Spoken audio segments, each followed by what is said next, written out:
next one is what is the name of all that is happening in Turkey today?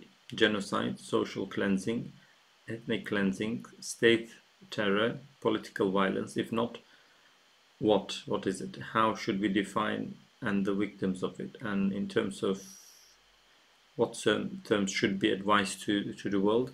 I think there are a number of issues in here.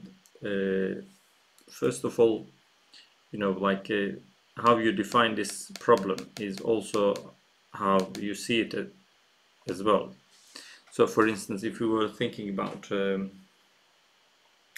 what's happening in Turkey to Hizmet movement, that's a different issue. But what is happening in general, Turkey is an establishing of a new authoritarian regime, and for that reason there are various victims, and one of the prime victims are Hizmet movement. But the Hizmet movement is not the only victim. The whole country is a way victim, including the AK Party voters and members as well.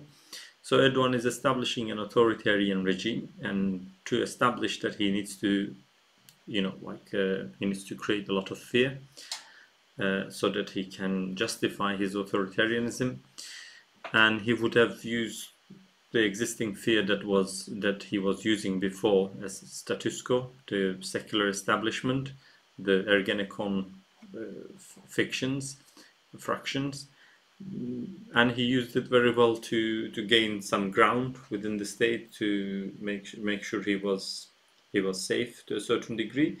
Now he created a new enemy, i.e. the Hizmet movement. So what's happening to Hizmet movement is, I think, a genocide. There is no doubt about it, because almost all stages of genocide happened, and the extermination is happening in a slow but very, very firm pace. I think I've made a video about this, so I would advise you to watch that one. But by choosing Hizmet movement as the enemy to exterminate, Erdogan is actually achieving two different things. One is that he creates an enemy which allows him to monopolize the power in Turkey. He monopolizes this in two ways. A, he makes sure that there isn't any influence over the conservative Muslim voters that he relies upon. Hizmet could have been an influence over in changing their opinion. So he makes sure by finishing Hizmet movement that possibility is not there, and all that voting base is relying heavily on Erdogan, by also ruling out other alternatives like Muhsin Yazıcıoğlu, Numan Kurtulmuş, Süleyman Soylu, and other politicians, by either taking them on his side or finishing them off. On the other side, he's frightening the seculars, by effectively applying a genocide to Hizmet movement. He is creating a fear atmosphere that everyone else stays in line, because after all, the total number is less than 500,000 that he directly purges and disturbs and cancels passports and sack from positions and get rid of their institutions and stuff.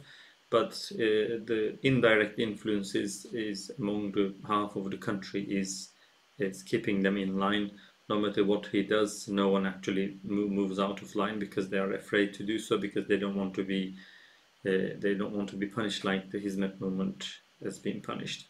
So I don't think it's not an ethnic cleansing or social cleansing, but it is a genocide on the basis of group or a political identity. And by punishing this group based on their political opinion or stance, which means they're critical of him, he actually creates a total monopoly over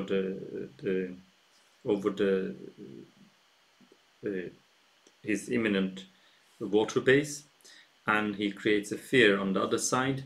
So he justifies an authoritarian regime establishment. He keeps the keeps the public occupied while he's one by one making sure that he gets all the power centers, so no one can actually change the situation otherwise.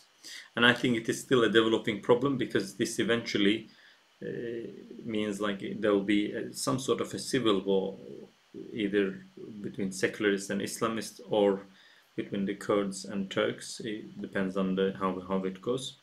So in either way, it's a difficult developing problem.